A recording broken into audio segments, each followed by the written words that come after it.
নমস্কার বন্ধুরা, আমি বিশ্বজিৎ আর আপনারা দেখছেন আমাদের YouTube channel Nifty prediction for tomorrow. আজকের ভিডিওতে আমরা আলোচনা করব এই সপ্তাহের কি লেভেলস গুলোকে নিয়ে এবং দেখার চেষ্টা করব কোনখান থেকে বাউন্স ব্যাক পেতে পারি, কোনখান থেকে শর্টার টাইম ফ্রেম হিসাবে আমরা তলার দিকের জন্য ডাউন ট্রেন্ডে আসতে পারি, কোথায় ব্রেক করলে আমরা তলার দিকের জন্য লং টাইমের জন্য বেয়ারিশ ফেজের মধ্যে করতে পারি। এইগুলোকে নিয়ে আলোচনা করব। সত্যি কি বাজার ক্র্যাশের মুখে, সেটাও কিন্তু আপনাদের সাথে শেয়ার করবো। কারণ অনেক ভিডিওই তৈরি হচ্ছে যেখান থেকে বলা হচ্ছে যে মার্কেটের মধ্যে ক্র্যাশ চলে এসছে, এখান থেকে তলার দিকে অনেক বড় বড় লেভেল কিন্তু দেখানো হচ্ছে। এটাই কিন্তু প্যানিকের সময়, প্যানিক হবেন না। মোটামুটি যদি কি লেভেলস হিসাবে দেখেন সেক্ষেত্রে দেখতে পাবেন, আপনাদের সাথে শুক্রবার দিনও কিন্তু শেয়ার করে দিয়েছিলাম যে এই যে সুইং লোটা দেখতে পাচ্ছেন এটাই হচ্ছে অ্যাকচুয়ালি লেভেলস, যেটা হচ্ছে 24,478-80 এই জায়গাটা।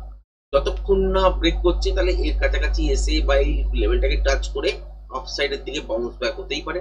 যদি ব্রেক করে তাহলে তলার দিকের জন্য শর্টার টাইম ফ্রেমের জন্য, মানে খুব শর্ট পিরিয়ডের জন্য আমরা কিন্তু বিয়ারিশ ফেজের মধ্যে এন্টার করব। যদি দেখি যে 24,480 এই লেভেলটা ব্রেক করে তলার দিকে সাস্টেন করছে। যদি ওপরের দিকের জন্য চলতে হয় বাজারকে, তাহলে এখান থেকে উপরের দিকের জন্য মুভ করতেই পারে। সেক্ষেত্রে কিন্তু রেঞ্জ বাউন্ড টাইপের এই সিচুয়েশন কিন্তু ফেস করতে হবে যতক্ষণ না ঠিক এই সুইংটা মিনিমাম ব্রেক করছে আপসাইডের দিকে, যেটা হচ্ছে 24,956, যেটা আপনারা দুদিন আগে মানে শুক্রবারের আগে বৃহস্পতিবার দিন দেখেছেন আপসাইডে গেছিল, তারপর কিন্তু এখান থেকে তলার দিকের জন্য মুভ করেছিল। তো সেই মুভটার যেটা আপসাইড ছিল সেই জায়গাটায় যদি ব্রেক করে সাস্টেন করতে শুরু করে তাহলে কিন্তু আমরা একটা আপসাইডের দিকে মুভমেন্ট দেখতে পারি, তার আগে কিন্তু নয়। যদি দেখি যে তলার দিকের জন্যই এসছে, সোমবার দিন এই লেভেলটাকে টাচ করেছে, এখান থেকে বাউন্স ব্যাক পেয়েছে, তাহলে এই সপ্তাহে আপসাইডের দিকের জন্য ঘোরার জন্য প্রস্তুত কিন্তু বাজার।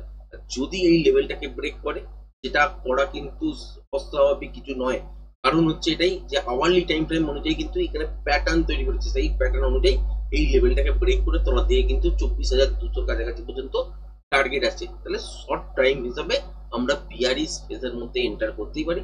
তারপর এখান থেকে কিন্তু একটা বাউন্স ব্যাক এক্সপেক্ট করতে পারি, আবারও 24,500 থেকে 25,000 এই জোনটার মধ্যে যখন বাউন্স ব্যাক হবে, সেক্ষেত্রেও বাজারের মধ্যে প্যাটার্ন দেখবেন আওয়ারলি টাইম ফ্রেম হিসাবে, সেই অনুযায়ী কিন্তু আমরা টার্গেটটাকে সেট করব। তার আগে এখান থেকে যদি দেখি যে এই লেভেলটাকে ব্রেক করেছে, যেটা করা উচিত আওয়ারলি টাইম ফ্রেম অনুযায়ী, কারণ নিফটিতে অলরেডি এই যে লোটা ব্রেক করা উচিত ছিল না, বারবার বলেছিলাম, তো এটাকে কিন্তু ব্রেক করে তলার দিকের জন্য ব্রেক করেছে। এবার তার জন্য কি হবে যে এই জায়গাটা দেখতে পাচ্ছেন এই লোটা, এটাকেও কিন্তু ব্রেক করে প্যাটার্নটা কমপ্লিট করতে কমসে কম কিন্তু আসবে। সেটা 24,200 কাছাকাছি হচ্ছে। আপনাদের সাথে কিন্তু মার্কেটে আপনার গতকালকের ভিডিওতেও শেয়ার করে দিয়েছি, শুক্রবার দিনেও কিন্তু আওয়ারলি টাইম ফ্রেম ধরে শেয়ার করে দেওয়া আছে।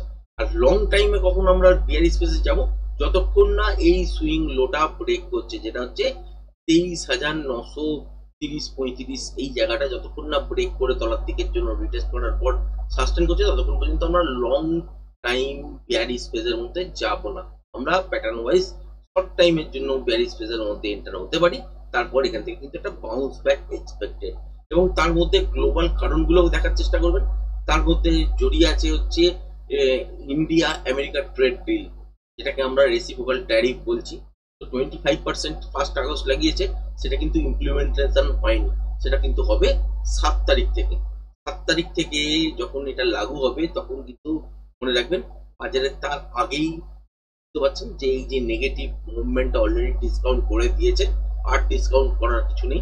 সেই দিনটা পর্যন্ত একটা প্যানিক আসতে পারে, তার মানে সোমবার মঙ্গলবার রেঞ্জ বাউন্ড বা বুধবার দিন রেঞ্জ বাউন্ড এরকম থাকতে পারে। আর বুধবার দিন একটুখানি বড় মুভমেন্টের দিকে, যে 24,200 কাছাকাছি কমপ্লিট করার পর আপসাইডের দিকের জন্য মুভমেন্ট করতে পারে। বা দেখতে পারেন যে সোমবার হয়তো এই জায়গাটা পর্যন্ত এলো, মঙ্গলবার হয়তো ব্রেক করে দিয়ে আওয়ারলি টাইম ফ্রেমের প্যাটার্ন যেটা তৈরি করছে সেটা মিট হয়ে গেল, তারপরের দিন দেখলেন হয়তো বাউন্স ব্যাকই হয়ে গেল। কারণ বাজার এখন কিন্তু অনেকটা আমাদের ম্যাচিওর। আর আগের যে মুভটা দেখেছিলেন সেই সময় আনস্টেবল একটা মুভমেন্ট ছিল, অনেক বড় গ্যাপ ডাউনের সঙ্গে করেছিল, সেই দিনেই কিছুটা রিকভারি করেছিল, কিন্তু আনস্টেবল কন্ডিশন ছিল, শকিং নিউজ ছিল। তো এইখানে বাজার কিন্তু এটাকে অ্যাবজর্ব করে নিয়েছে, সুতরাং এখানে কিন্তু অতটা ভয় পাওয়ার কিন্তু কিছু নেই, এইটুকুনি কিন্তু মনে হচ্ছে। তারপর হচ্ছে লেভেল, এই লেভেলগুলোকে খেয়াল রাখবেন, যদি এটাকে ব্রেক করে, করা উচিত আওয়ারলি টাইম ফ্রেম অনুযায়ী কিন্তু তলার দিকের জন্য আসা উচিত, এবং এই লেভেলটাকেও ব্রেক করা উচিত। তারপরে আওয়ারলি প্যাটার্ন কমপ্লিট হলে এখান থেকে একটা বাউন্স ব্যাক পসিবল। এই বাউন্স ব্যাকটা কিন্তু খুব সুন্দর হতে হবে। তারপরে দেখতে হবে যে প্যাটার্ন কি তৈরি করছে, প্যাটার্ন অনুযায়ী কিন্তু আপ সাইডের দিকের জন্য মুভ বা ডাউন সাইডের দিকের জন্য মুভ আবারও কিন্তু পসিবল। মানে এখান থেকে একটা বাউন্স ব্যাক কিন্তু আমরা পাবো। এবার এখান থেকেই পাবো, না এই লেভেলটাকে ব্রেক করে তলার দিক থেকে পাবো, না এই লেভেলটার কাছাকাছি থেকে উপরের দিকের জন্য পাবো, সেটা কিন্তু প্রশ্ন থাকবে। কিন্তু এখানে যদি ডেইলি ফ্রেম হিসাবে দেখেন, এটা কিন্তু হচ্ছে কি পয়েন্ট, যেটা হচ্ছে 24,474, 70, 80 যাই বলেন না কেন, এই জায়গাটা হচ্ছে কি পয়েন্ট। এই লেভেলটাকে ব্রেক করলে শর্ট টাইম আমরা বিয়ারিশ ফেজের মধ্যে এন্টার হবো। কিন্তু আওয়ারলি প্যাটার্ন কমপ্লিট হতে গেলেও কিন্তু এখান থেকে তলার দিকের জন্যই মুভ করতে হবে, এবং সেক্ষেত্রে 24,200 কাছাকাছি পর্যন্তই কিন্তু আপনারা দেখতে পাবেন। এবার এই লেভেলটাকে ব্রেক করলে লং টাইমের জন্য আমরা বিয়ারিশ ফেজের মধ্যে এন্টার করব। এটা কিন্তু যদি না হয়, আলটিমেট এখান থেকে একটা বাউন্স ব্যাক নেবেই। বাউন্সটা আসার পর বাজার ডিসাইড করবে যে অ্যাকচুয়ালি এখান থেকে আমরা আলটিমেট উপরের দিকের জন্য মুভমেন্ট নিয়ে যাব, নাকি আরো তলার দিকের জন্য ডিপ নেবে। তো সেইটা ক্যালকুলেশন করব তখনই যখন হচ্ছে এখান থেকে বাউন্সটা শুরু হবে। তার আগে পর্যন্ত এটাই বলতে পারি আওয়ারলি প্যাটার্ন অনুযায়ী তলার দিকের জন্য শর্ট টাইম পেমেন্ট জন্য তলার দিকের জন্য আসতে চলেছে, সেটার জন্য অপেক্ষা করা উচিত, বা ট্রেডিং সেটআপ গুলোকে ওই রকম ভাবেই সাজিয়ে নেওয়া উচিত।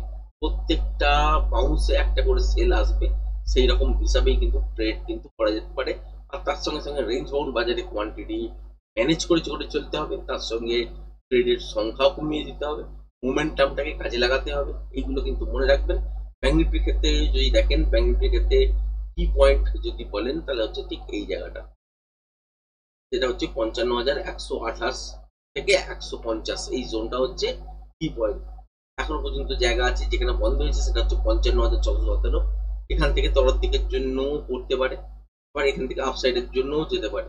কিন্তু নিফটির প্যাটার্ন অনুযায়ী আলটিমেট তলার দিকের জন্যই যেমন দেখাচ্ছে, বা এই রেঞ্জটা যখনই ব্রেক করবে, ব্যাংক নিফটিও কিন্তু এইখানে চলে আসবে, বা এই লেভেলটাকেও ব্রেক করবে। এটা যদি ব্রেক করে দেয়, তাহলে আমরা শর্ট টাইমের জন্য নেগেটিভ ট্রেন্ডে ঢুকছি, তার মানে হচ্ছে বিয়ারিশ ফেজের মধ্যে এন্টার হবো।